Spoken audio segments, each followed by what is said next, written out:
welcome back to our channel. Sorry, Sergey and I haven't put out any videos last week just because we were busy moving into a brand new place.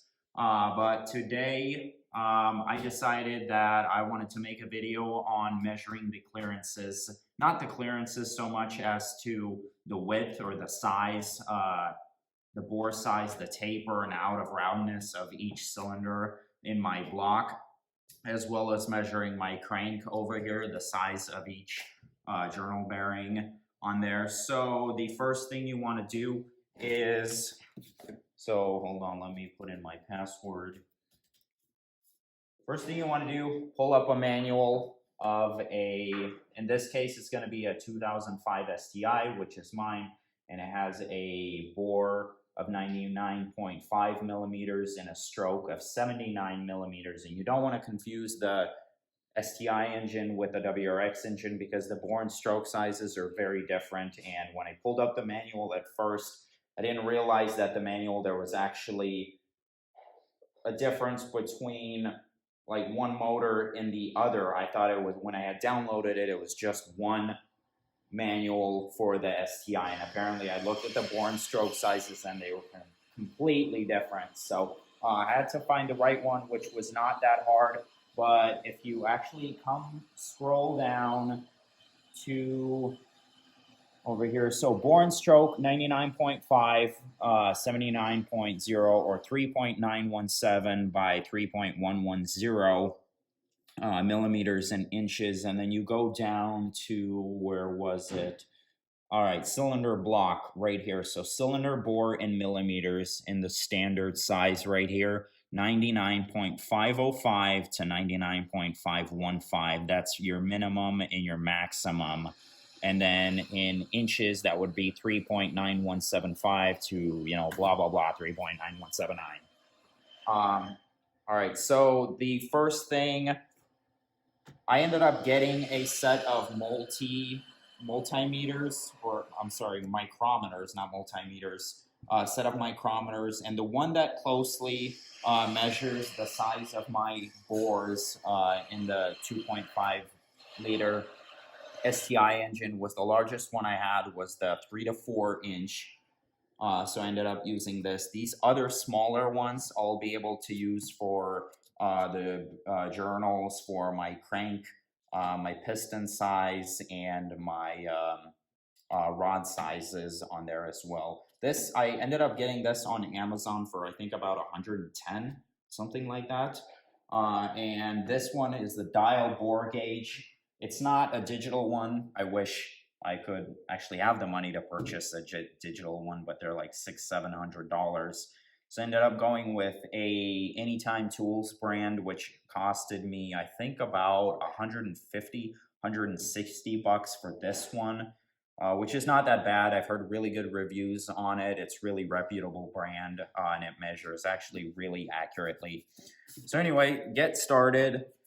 First thing you'll want to do is, with the multimeter you have, the largest one that will be able to measure the size of your bore, you actually want to set that multimeter, which I have over there, to the size of the bore. I ended up going with the smallest size here.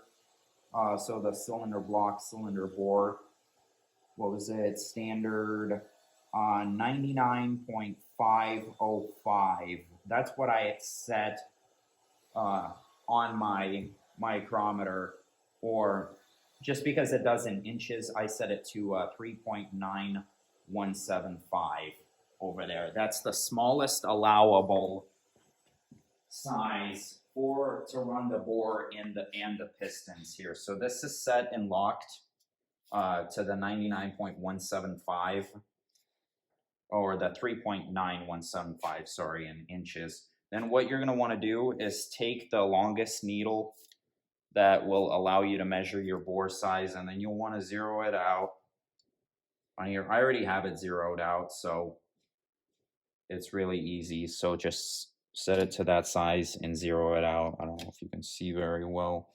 And then let me put it back in. Right there. Well, actually, it's not bottoming out anymore. I don't know what happened. I'm gonna have to change that. So once you've zeroed out your dial bore gauge, what you wanna do is wipe out the inside of each cylinder that you're working on or gonna be measuring. I didn't really have anything in there before. I kind of blew it out with air, compressed air, so I should be good. But now that it's zeroed out, let me grab my sheets. So on here, I labeled it cylinder 1, cylinder 2, cylinder 3, and cylinder 4, etc. And I'm doing top, middle, and bottom. So here, start with cylinder 1. So here's going to be the top. About, I don't know, half an inch down. And what we want to do is find, so that's going to be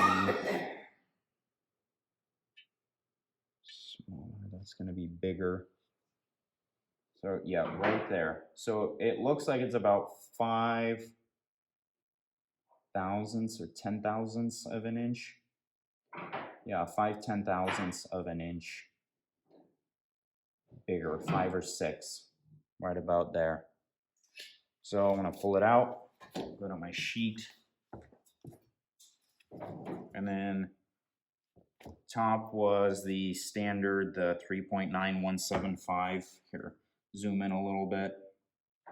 So we'll do 3.9175. That's the starting. Then I'm gonna add plus, or the 99. Yeah, we'll do, hold on, sorry. 99,505. And then plus we'll do the 0.0005. And we'll add that on and we'll get the 99.5055. So that's the top dimension of the bore. Next, we'll do the center of this. So about 1.5 inches down. And then if you go to the gauge, you'll just want to see where it bottoms out. About 4 10,000ths of an inch. Right. Yeah, right about there. I'm going to do 4. I'm going to call that 4 10,000ths. Let's see.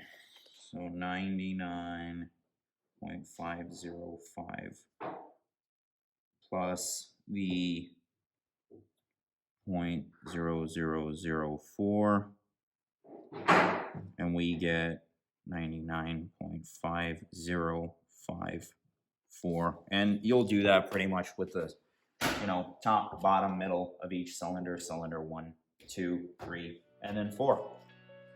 So I'm gonna end up putting this on time lapse just to make things a little quicker, and then get it done, and we'll move on to the crank.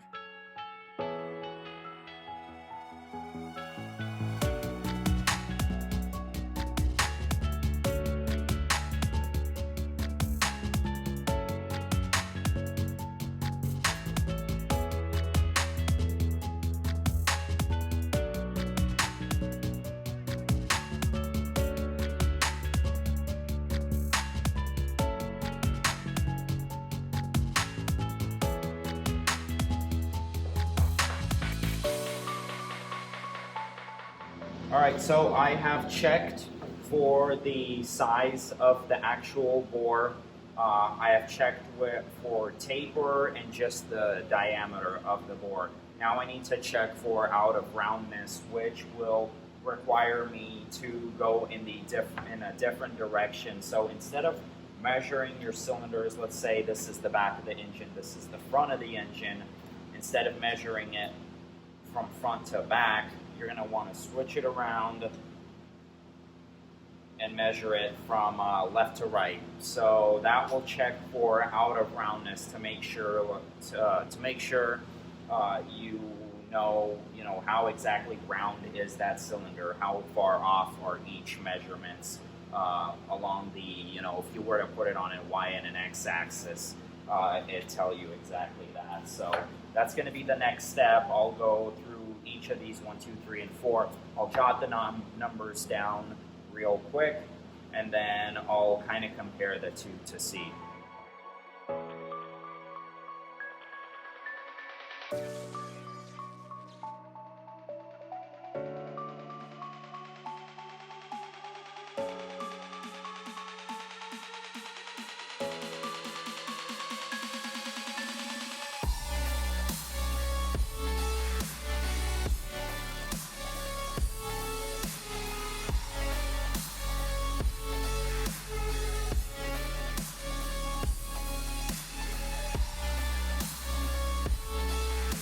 The next thing we're going to be doing is measuring the crank pins and the crank journals. These are your 5 crank journals, the ones that actually sit on the block, 1, 2, 3, 4, and 5.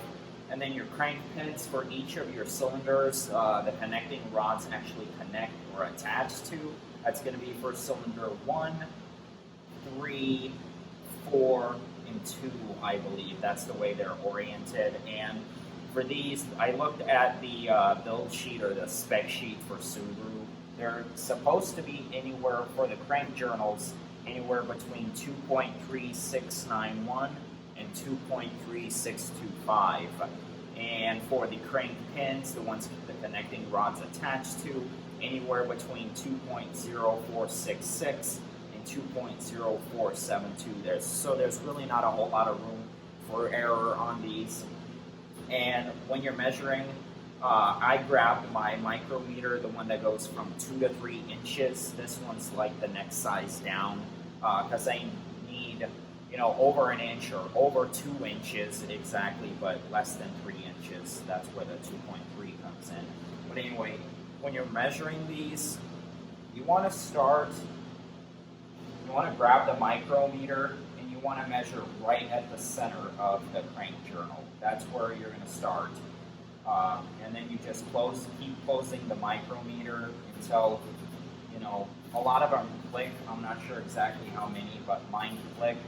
And then what you're going to do is, after it won't go any further, you're going to lock it, take it out, and look at it, and then jot it down for each crank journal. So crank journal 1, 2, 3, and 4, and 5, and then crank pins, for each cylinder respectively.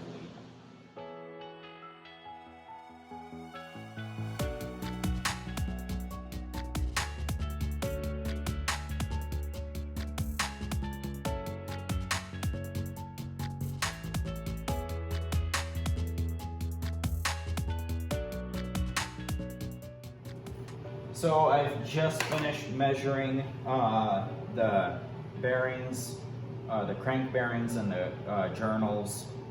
Well, I'm sorry, not the bearings, the journals and the pins on here that connect to the rods themselves for the pistons. And everything seems to be fine or within spec. Same thing with the frickin' bores. On the block itself, they're all fine as well. So the only thing I'm really waiting on now is getting my forged set from Import Image Racing, but everything else I put together and I have, so that's the thing I'm waiting on and that I can't wait to get, so I can start putting this engine back together. I know this episode is like one of the most boring ones, just because, it's measuring clearances. Nobody really likes that. That's probably the least fun part of an engine build. So, I hate it, and I don't really want to do it, but it has to be done. You can take it to a machine shop or an engine shop, and they'll do it for you. But of course, they charge for labor, and it's usually $110 to $140 an hour for labor for shops around here. So I'd rather do it myself. Spend a couple $100 on tools and do it all myself. So. Yeah, other than that, hopefully we'll have some new content coming out for you guys in the next video. Something besides engine building. I know it gets boring fairly quickly, so we'll try to get something new out this week, probably on Sergey's car, but other than that, we'll see you guys in the next episode. So make sure to like, comment, subscribe. If you have any questions, please ask down in the comments section below. Sergey and I will try to answer you as best as possible in a timely fashion. But yeah, we'll see you in the next episode.